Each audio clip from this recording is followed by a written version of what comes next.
My name is Tim Welsh, and I was president of the AGC in 1988.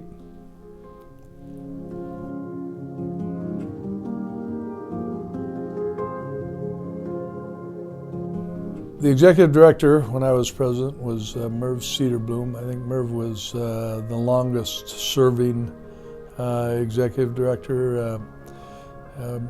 Great guy, did a wonderful job for me. One of the kind of surprising things was halfway through my term, I wanted Merv to give me a grade about how I was doing, and I would do the same with him.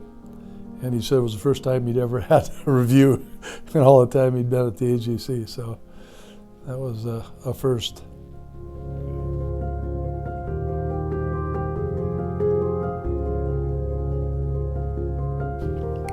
I kind of had a funny deal. So Steve Goebel was president when I was vice president, and the second vice president was a guy by the name of Kent Slate. And Kent, they closed up their company, and so he no longer had a job.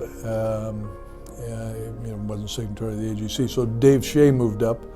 So so it was Steve Goebel, me, Dave Shea, and then Larry Schwartz was second vice president.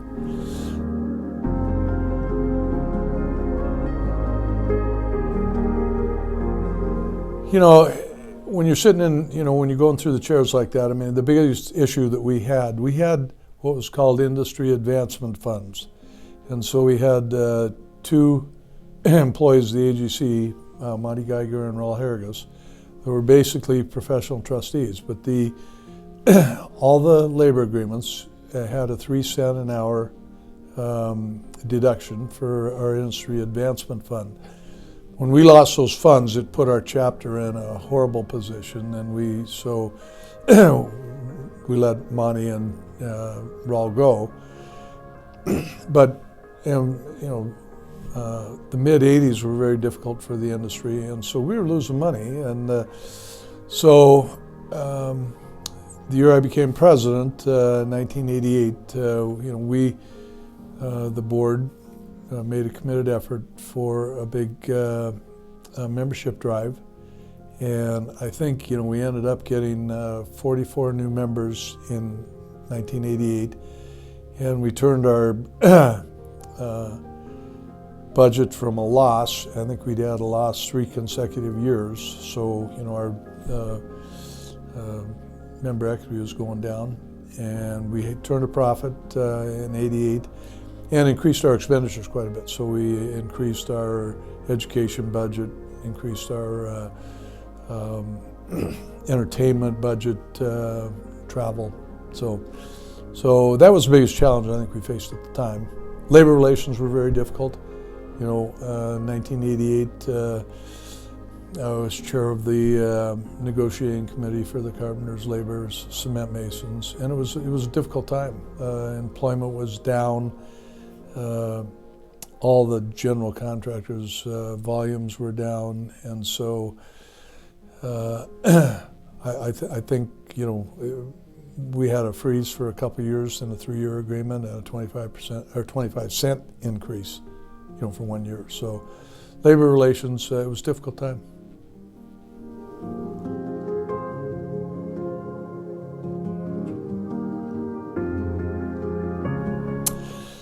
Well, yeah, I think, the goals that we had set, one, was to get to a balanced budget, and, we accomplished that. And then, the membership drive was a big thing.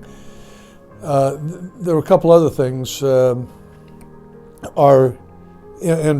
primarily because of the times that we were in, but we were losing a lot of interest in AGC, and so we kind of collectively decided to spice it up a little bit. We moved the convention from the Red Lion, out on Sullivan, and we moved it to Coeur d'Alene Resort was brand new, and so they took very good care of us. And of course, they comped me the Hagedorn Suite, and that was kind of a fun deal. And so we moved the convention over to the Coeur d'Alene Hotel, and then that year also we instituted what we called the Old Timers Night.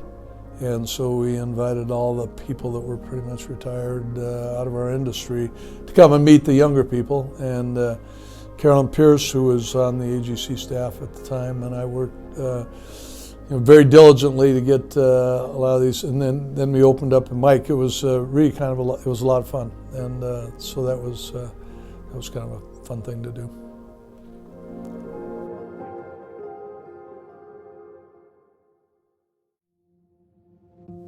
Yeah, two of the more significant events that I remember, and it was, I was fortunate to go back to Washington, D.C. twice for the President and Vice President's meeting, and Ronald Reagan was president, and of course the Republicans favored the AGC highly, and at the time the AGC office was on Pennsylvania Avenue, just down the street from the White House, and a guy by the name of Bert Beatty was the executive director of the National AGC, great guy, immigrant Irishman, really a neat guy. But so we had twice we had meetings with President Reagan in a small room in the old executive office building, and it was what was kind of significant, or that we certainly remember about it, was Bob Dole led us on a great tour of the Capitol building. And then we had dinner at the in one of the congressional dining rooms. When we came out, security was significantly tightened up, and we couldn't figure out what was going on. We get back to our hotel, and there's a picture of Ronald Reagan in the same suit that he was in when we met with him that afternoon, same tie, everything. And he had just announced to the United States that he had tried to put a missile down Muammar Gaddafi's stovepipe, missed him. But so that was a very memorable deal. And then the next year when I went back, similar deal. We had a meeting with Ronald Reagan in the old executive office building, probably the same room.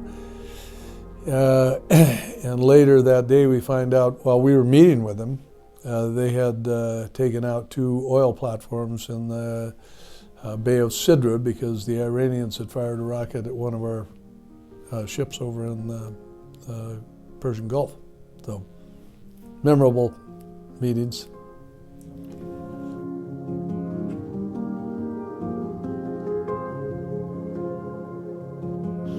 Yeah, economy and the industry were very difficult.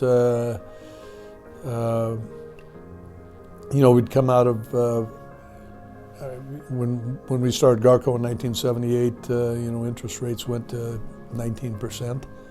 In 1980, Reagan became president. That came down, but at the time it was just very difficult to get any work, and so all the contractors were bidding, low numbers for a small amount of work, and so really quite difficult, very difficult to try and grow your business.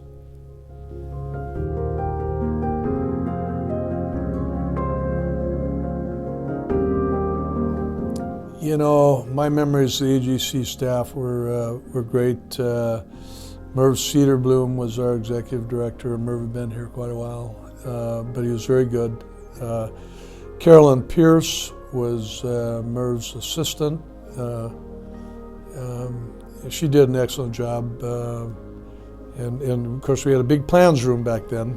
There were no plans online or anything. Everything was on paper, and so Mary Gregory ran the plans room, and then I think Irene Mann did all the printing. So we had to print all the drawings. We had to send out a bulletin every week of what that had to be updated, and so great staff. Had a very supportive.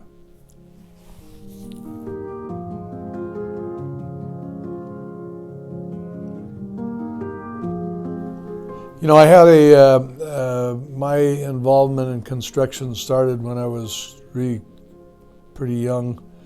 My father died when I was 15, and so Senator Jimmy Keefe sent me down to Washington Water Power at the time to get a job, and they gave me a job, 15 years old, working at Washington Water Power. I worked on a line crew, and then through high school, and so I worked a couple of years at Washington Water Power, worked 3 years paving, one for Inland Asphalt, a couple for Page Paving out of Salem, Oregon. But my primary deal was I got drafted, went to officer candidate school, was an engineer officer in Vietnam, and so I really knew when I came back from Vietnam that I wanted to be in construction. So I got a degree in civil engineering, and then have just been very fortunate. Was at the right place at the right time, had a great job coming out of college, and then started our business in '78.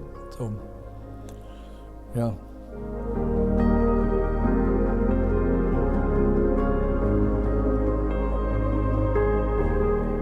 I've been really fortunate to work on a lot of neat projects. Starting when I was a lieutenant in Vietnam, and I had to build a bridge over a river, and nobody in the organization knew anything about pile driving. But anyway, so that was certainly one of my more memorable bridges was back then. But I was able to work on the U.S. Pavilion as a young engineer during Expo, and then Garco's been very fortunate to be involved in the Spokane Arena, the McCarthy Athletic Center. We also have a concrete paving company, and Acme has done numerous runways, two of the biggest, McCarran Airport, SeaTac. So been very fortunate to be involved in lots of different educational projects, and of course that's one of the great things about our industry is our people at every level get to go home at the end of the day and see the results of what their hands and feet did that day. So pretty good.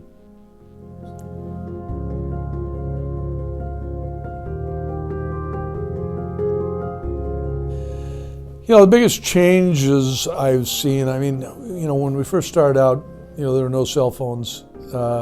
If you were short a load a yard and a load of concrete and you were in Colville, Washington, you didn't just call up the batch plant. You had to drive 8 miles to find a cell phone, a pay phone, and make sure you had a proper change. So cell phones have been a huge change in our industry. Obviously the computer, all we had was calculators. Payrolls were done, by hand. We didn't have, the computer. Two of the bigger changes, I think, labor relations were very difficult when I first started. It was very adversarial. Of course, we're a union contractor, so negotiating collective bargaining agreements was always adversarial. Today, it's become much more of a we deal. So I think labor relations have improved significantly.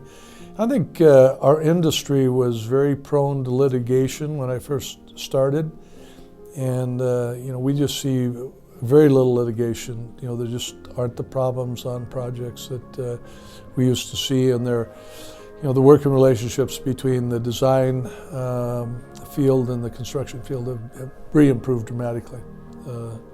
So I think those are some of the major changes that I've seen in my career.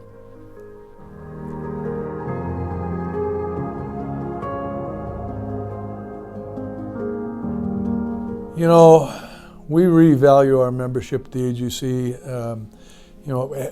Having the opportunity to go through the chairs and to go back to Washington, D.C. and see what our national AGC does to represent our industry is it just blew me away. And so, we support the AGC for, many reasons. Obviously, education is a great part of it. Our safety committee.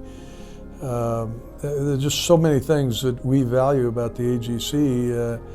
Obviously, one of them is our representation, how we're represented on Capitol Hill for our industry, and how we're represented, in the legislature here in the state of Washington. So, I really encourage, and, as I said before, membership drive was a huge thing when I was president of the AGC, and I just think it's our members benefit way beyond the amount of money they spend, and sometimes it's hard to see. When we